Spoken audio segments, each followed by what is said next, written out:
اگر کسی بندے کی کوئی شان ہے تو وہ جو سب سے پیچھے بیٹھا ہے اس کی شان ویسی کی ویسی ہے، کوئی کمی آ جائے گی؟ کچھ بھی نہیں. مجھے ذاتی طور پر دیانتداری سے کہتا ہوں، مسجد میں بیٹھا ہوں، جب میرے آنے پہ لوگ نعرے لگاتے ہیں مجھے تکلیف ہوتی.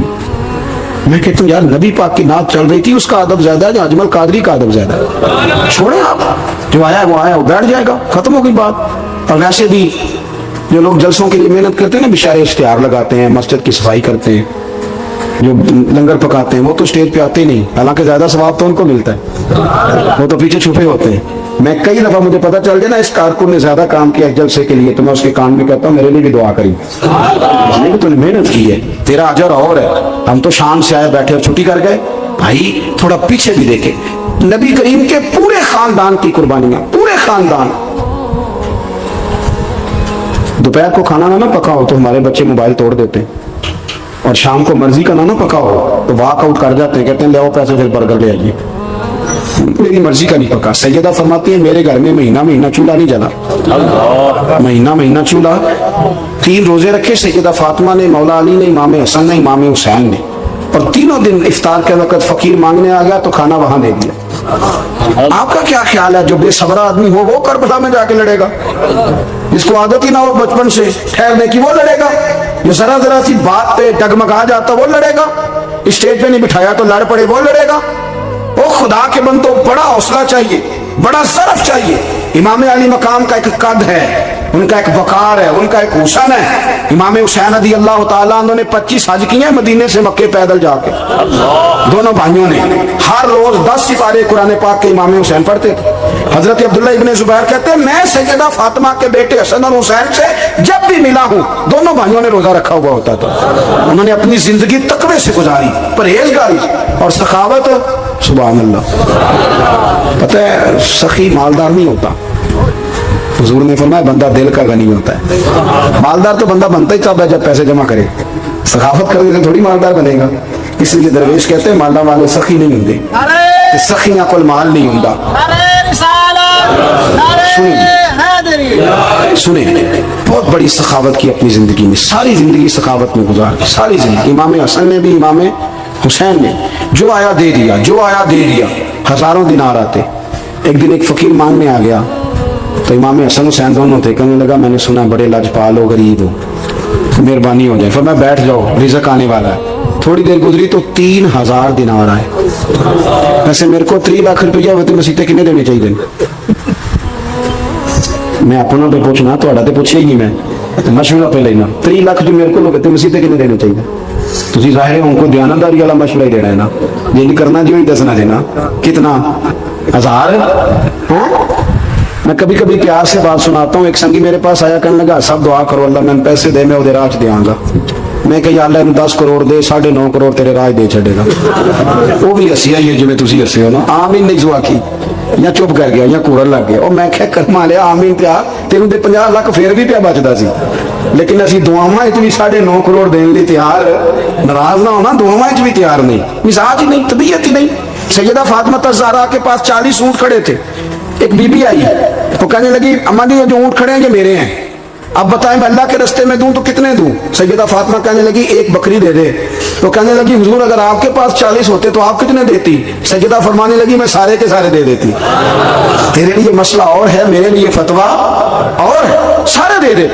3000 دینار آئے. امام حسن اور حسین کے پاس فقیر بیٹھا ہے. فقیر کہتا ہے میرے دل میں خیال تھا کہ 5-10 دے دے تو میری موت بن جائے گی، پر مجھے نہیں پتا تھا کہ اتنے سخی گھرانے کے پاس آیا. 5-10 دے دے تو موت بن گئی. کہتے ہیں امام حسن نے 3000 دینار میری ہتھیلی پہ رکھے اور میرا ماتھا چوم کے کہنے لگے یار میرا تو خیال تھا کہ تیرے انتظار پر تجھے کچھ ملے گا، پر یہ رکھ لے. مجھے پتا ہوتا کہ تجھے اتنا ملنا ہے تو میں تجھے انتظار نہ کراتا. جلدی دے، خود بھیک دے، خود ہی کہے منگتے کا بھلا ہو. اپنی زندگی نفاست سے گزاری اہل بیت، قربانی دے کے گزاری. حضرت امام حسین تشریف لائے، بچوں سمیت آئے. حور بن یزید ایک شخص تھا، حور بن یزید. حور بن یزید نام یاد رکھنا. حور بن یزید ایک مختصر سا لشکر لے کے اس نے امام حسین کو ایک جگہ پہ روکا، پھر دوسری جگہ پہ روکا، بالآخر تیسری جگہ پہ روکا. تو امام حسین نے فرمایا جگہ کون سی ہے؟ کہا حضور کرب و بلا. فرمایا بس یہی خیمے لگا دو، یہی. حضرت سیدہ زینب نے پوچھا امام حسین سے کہ سارے زمانے نے روکا ہے، ٹھیک ہے آپ حق پہ ہیں، یہ بھی سب نے کہا آپ حق پہ ہیں، پر روکا بھی سب نے، آپ روکے کیوں نہیں؟ تو ابن کثیر اور ابن اسیر لکھتے ہیں کہ امام حسین رو پڑے، کہنے لگے بہن میں رک جاتا، پر میں نے رات کو نانا مصطفیٰ کو خواب میں دیکھا ہے۔ تو حضور نے فرمایا حسین اگر آج یہ رواج پڑ گیا نا یزید جیسے لوگوں کا تو قیامت تک پڑا رہے گا، پھر لوگ کہیں گے کوئی نکلا نہیں تھا تو ہمیں بھی نکلنا، پھر لوگ ظالموں کے سامنے گردنیں جھکانے کے عادی ہو جائیں۔ میں کہتا رہتا ہوں، کہہ رہا ہوں، کربلا کی جنگ کفر اسلام کی جنگ نہیں، کفر اسلام کی جنگ نہیں کربلا کی، کیونکہ یزید تو بڑا پکا نمازی تھا، خطبہ دیتا تھا وہ تو۔ جب امام حسین رضی اللہ تعالیٰ عنہ نے کربلا کے میدان میں جمعے کا دن تھا تو یزید کے سامنے کو بات کرنی شروع کی عمر بن سعد کے سامنے، تو عمر بن سعد کہنے لگا حسین زیادہ باتیں نہ کر، ہمارا جمعہ لیٹ ہو رہا ہے، جنگ کے لیے تیار ہو، فٹافٹ آ، اہل بیت نبوت کو قتل کریں گے اور قتل کے بعد پھر نماز پڑھیں گے اور پھر کہیں گے اللہم صلی علی محمد وعلی آل محمد، اسی نماز میں پھر درود بھی پڑھیں گے۔ یہ کیسا مرتبہ ہے، کیسا انداز ہے، دوستی قاتل سے بھی مقتول سے یارانہ بھی۔ حر بن یزید امام حسین سے کہنے لگا مجھے حکم ہے آپ کو روکنے کا، آپ آگے نہیں جا سکتے۔ امام صاحب نے فرمایا وجہ؟ زمین اللہ کی ہے۔ اس نے کہا آپ بیعت نہیں کر رہے، یزید کی حالات آپ کے حق میں درست نہیں ہیں، آپ نہیں جائیں گے۔ امام روک گئے۔ ظہر کی نماز کا وقت ہوا تو حضرت علی اکبر امام حسین کے بڑے صاحبزادے انہوں نے اذان ظہر پڑھی تو حر بن یزید کے لشکر نے امام حسین کے پیچھے نماز ادا کی۔ کہا بھئی تم مقابلے میں آئے ہو، نماز پیچھے پڑھتے ہو؟ کہا حضور مقابلہ تو تلواروں سے کر رہے ہیں، پر ہمارا دل تو مانتا ہے نا کہ مصطفیٰ کا نواسہ بڑی شان والا ہے۔ حر بن یزید نے 3 نمازیں لشکر سمیت امام حسین کے پیچھے پڑھی ہیں، 3 نمازیں، ظہر اثر اور مغرب۔ پھر امام حسین کے سامنے شرائط پیش کی کہ آپ کو یہاں گھیر لیا گیا ہے، یہاں آپ بیعت کریں گے، یہاں آپ جنگ کریں گے، 2 ہی باتیں۔ امام حسین نے فرمایا نہیں بھائی بیعت تو میں نہیں کرتا، اس کے علاوہ تم جو کہتے ہو میں کرنے کو تیار ہوں۔ اس نے خط لکھا، عبید اللہ ابن زیاد کو ایک بندہ دوڑایا پیچھے، کوفے چند میل پہ کوفہ تھا، کہا وہ نہیں مان رہے، کیا کرنا ہے؟ تو حسین ابن علی ہے، میں زیادہ دیر انہیں روک بھی نہیں سکتا۔ انہوں نے پیغام دیا حر بن یزید کو کہ کرنا کچھ بھی نہیں، ان کا پانی بند کر دو، بلیک میل کرو، کھانا پانی نہیں ملے گا، چھوٹے چھوٹے بچے ہیں، خود ہی مان جائیں گے۔ حضرت امام علی مقام کے بارے میں حر کے پاس جب یہ پیغام آیا تو حر کہنے لگا میری طبیعت نہیں مانتی حسین پر پانی بند کروں، دل نہیں مانتا۔ جب یہ لفظ کہے نا دوبارہ تو پھر عبید اللہ ابن زیاد نے عمر بن سعد کو 10,000 آدمی دے کے بھیجا، کہا حر بن یزید لچک دکھا رہا ہے حسین کے حق میں۔ ایک رے کا علاقہ تھا، بڑی وہاں فصل ہوتی تھی، لوگ کوشش کرتے تھے وہاں کا گورنر بننے کی، کوشش کرتے تھے۔ تو عبید اللہ ابن زیاد کہنے لگا تمہیں رے کی گورنری ملے گی، سب سے سرسبز و شاداب علاقہ، تمہیں وہاں کا گورنر بنایا جائے گا اگر حسین کے خلاف لڑو گے۔ یہ اتنی زبردست ہوتی ہیں گورنریاں کہ گورنریوں کے لیے لوگ نسل رسول کے خلاف بھی نکل آتے ہیں، یہ اتنی تگڑی ہوتی ہیں، اتنی جلدی وفاداریاں بدلتی ہیں۔ امام حسین کو روک لیا گیا، عمر بن سعد نے روک لیا۔ 1 محرم کو امام آئے، 7 محرم تا روکا گیا، 7 محرم کو پانی بند کر دیا۔ جانور پانی پیتے تھے، گھوڑے پیتے تھے، کتے پیتے تھے، لیکن مصطفیٰ کے گھرانے کو پانی پینے کی اجازت، 3 دن تک پانی بند رہا۔ 9 محرم کو عمر بن سعد نے اور لوگ بلائے۔ شمر ایک بڑا سخت آدمی تھا، سنگ دل بدبخت، جس نے حضرت علی اصغر کے گلے پر تیر مارا تھا، وہ اور لشکر لے کے آیا۔ رات کو کہنے لگا امام حسین رضی اللہ تعالیٰ عنہ سے کہ بس بڑا ہو گیا، یہ 9-10 محرم کی درمیانی رات، یا آپ جنگ کریں گے یا آپ بیعت کریں گے، 2 ہی باتیں۔ امام حسین اندر گئے، سیدہ زینب سے مشورہ کیا، باہر آئے، فرمایا بات وہی ہے جو پہلے دن والی ہے۔ او بھائی بچے ساتھ ہو، صحرا کا علاقہ ہو، تپتی ہوئی ریت ہو، اتنے کٹھن اور سخت حالات، چاروں جانب موت ہی موت، دور دور تک اپنوں کا نام و نشان کوئی نہیں، اور اکیلے فیصلہ کرنے والے امام حسین، باقی سارے بچے ہیں یا عورتیں، سارے بڑے اکیلے۔ امام حسین رضی اللہ تعالیٰ عنہ نے فرمایا بھائی بیعت تو میں نہیں کرتا، باقی جو تمہارا پروگرام ہے۔ شمر اور ابن سعد کہنے لگے پھر جنگ کے لیے تیار ہو جائیں۔ کیا انداز ہے امام حسین کا، فرمانے لگے کل جنگ کروں گا